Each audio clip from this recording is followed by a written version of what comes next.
Bienvenidos a Parmenas Radio. ¿Cómo están hoy? Espero que bien. Los invito a unirse a nuestras redes sociales en Twitter, Facebook, Instagram y en nuestro blog búsquenos como Carlitos y los Impuestos. Antes de empezar el programa les recuerdo que estamos llevando la campaña #Ley de Amparo y diariamente publicamos un fundamento de la Ley de Amparo. Vamos a empezar el programa de hoy. Nómina electrónica. Antes de empezar el programa de hoy, me gustaría actualizar la cifra de fallecidos por COVID-19. De acuerdo a las autoridades, son 303,000 personas. Estos días pasados en los que ha habido mayores contagios a nivel nacional, teniendo cifras de hasta 52,000 contagios en un solo día, han sido los peores de la pandemia en esta cuarta ola. Es alarmante, pero pareciera que el gobierno no se preocupa tanto, ya que el número de fallecidos es menor que en otras olas de COVID. Por lo que, de acuerdo al gobierno federal, ya todo va mejor, pero desde nuestra interpretación es que estamos en un punto muy delicado de la pandemia. Cuídense y no se confíen por lo menos otros meses, en donde más gente será vacunada y generará los anticuerpos necesarios para combatir el COVID-19.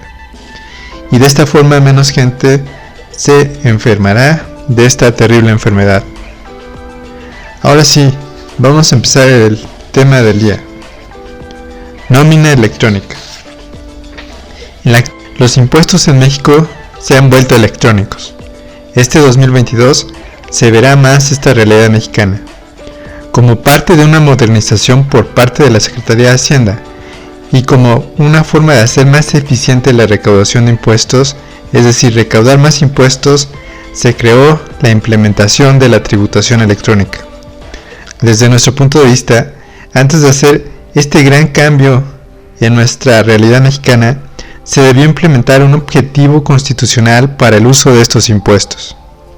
Nuestro consejo para este gobierno y los siguientes será que sea para los derechos humanos, es decir, que los impuestos se vean reflejados en los presupuestos de egresos que hace la Secretaría de Hacienda y que es entregado a la Cámara de Diputados cada año en el mes de septiembre para su revisión, donde casi nunca le cambian algún gasto que propone el Poder Ejecutivo a través de la Secretaría de Hacienda y Crédito Público. Hay que mencionar la Constitución Política de los Estados Unidos. Establece en el artículo 31, fracción cuarta, la obligación de pago de los impuestos por parte de los ciudadanos mexicanos, donde solo establece que es para el gasto público, en donde en ninguna parte de esta Constitución está definido el gasto público, por lo que el presupuesto de egresos entregado a la Cámara del mes de septiembre por parte de la Secretaría es discrecional.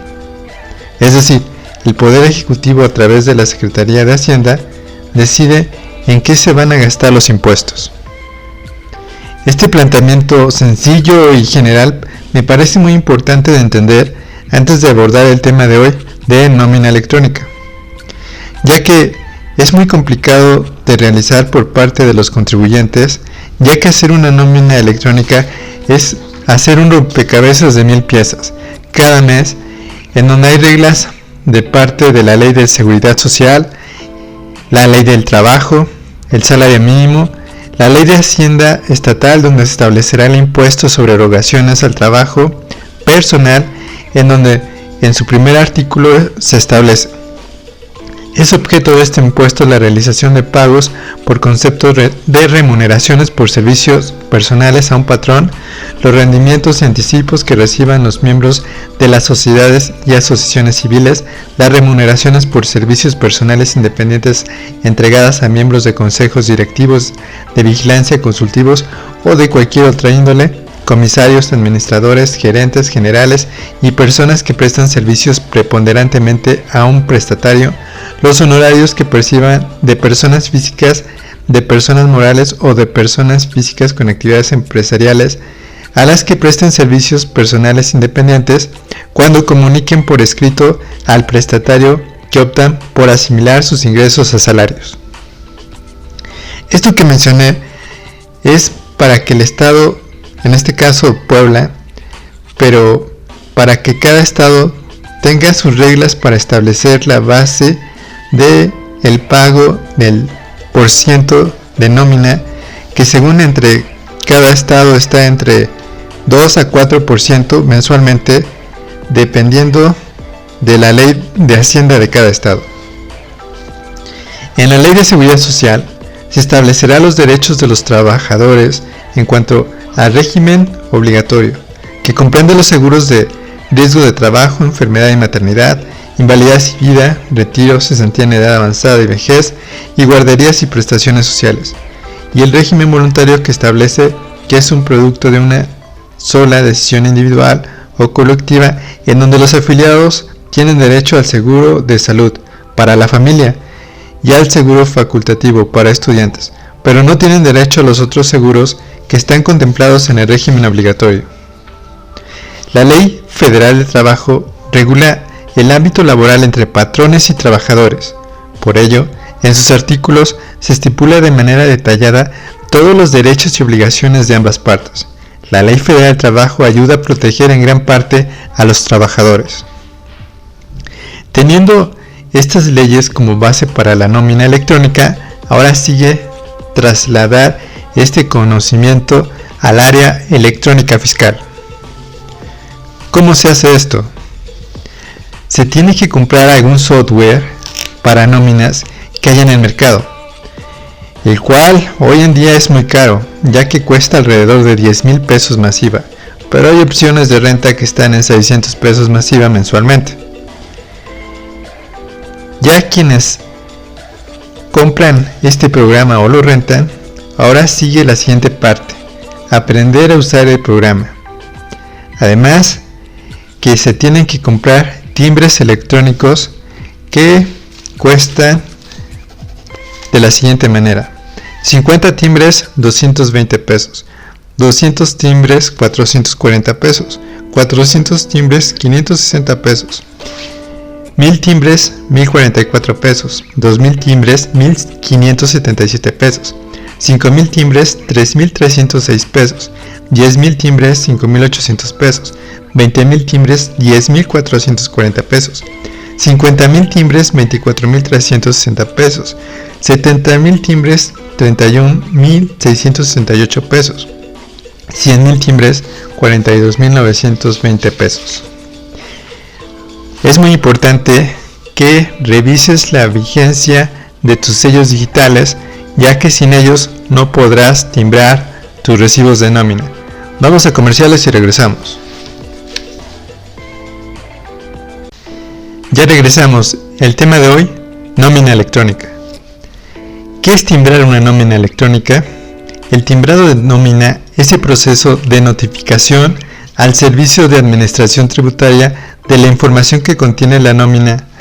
Debe notificarse al SAT sobre todos los pagos efectuados por concepto de prestaciones de servicios, finiquitos y liquidaciones, en donde para hacerlo necesitas tus sellos digitales vigentes que estén configurados en la nómina, además de haber configurado el salario mínimo, el salario diario integrado de cada trabajador, los datos de cada trabajador como son el de seguridad social, el registro federal de contribuyentes, su CURP, su domicilio, la jornada de trabajo diurna, nocturna o mixta, las horas extras, la jornada dominical, la PTU cuando aplica, el aguinaldo, las vacaciones, prima vacacional, los impuestos por el pago de nómina, que es el ISR por salarios, configurar las tablas de ISR mensual, subsidio al empleo e ISR anual. Como verán, hay muchos datos que hay que configurar en el software de nóminas para poderlas timbrar electrónicamente. La idea es que cuando se timbra una nómina, la Secretaría de Hacienda le llega la información de esa nómina a sus servidores y de esta forma le llega la información de manera semanal, quincenal o mensual, en donde la idea es que revisen que se haya timbrado correctamente. De lo contrario, pueden establecer que tu nómina es un gasto no deducible que causará que incremente tu base para pago de impuestos. La base para pagar tus impuestos de forma general es como sigue: tus ingresos menos tus gastos deducibles, por lo que si te quitan tus nóminas como gastos deducibles, incrementa la base, que se le aplica un porcentaje para el pago de impuesto. Por lo que es muy importante que como patrón conozcas esto para que estés en constante coordinación entre tu área contable y tu área de recursos humanos para que revisen constantemente los salarios vigentes, las prestaciones que dan, que los trabajadores sigan trabajando en la empresa, el debido cumplimiento de la ley de ISR, ley federal del trabajo y el pago del impuesto sobre nómina que proviene de las leyes hacendarias de cada estado y el ISR por sueldos y salarios. Algo muy importante que debemos observar si tenemos trabajadores es que debe existir por parte de recursos humanos un expediente por cada trabajador, donde se establezca su contrato de trabajo actualizado, su currículum, su alta en Hacienda y también su alta en el IMSS. También se debe establecer en este expediente sus accidentes de trabajo si tuviera, su capacitación, las faltas administrativas si existieran, su liquidación o renuncia, ya que es muy importante documentar todas estas pruebas porque ahora los patrones deben probar en los juicios laborales cualquier situación que demande el trabajador en contra del patrón. Como verán, tener empleados es algo muy complicado. Hay que pagar la nómina electrónica y tener contemplada su liquidación o su renuncia en un fondo que tenga la empresa para estas finalidades. En los negocios pequeños simplemente contratan a los trabajadores, pero sin imaginar que existen tantas regulaciones legales, que es un marco electrónico fiscal, un marco legal, para poder realizar las nóminas y si existe algún conflicto, los juicios laborales.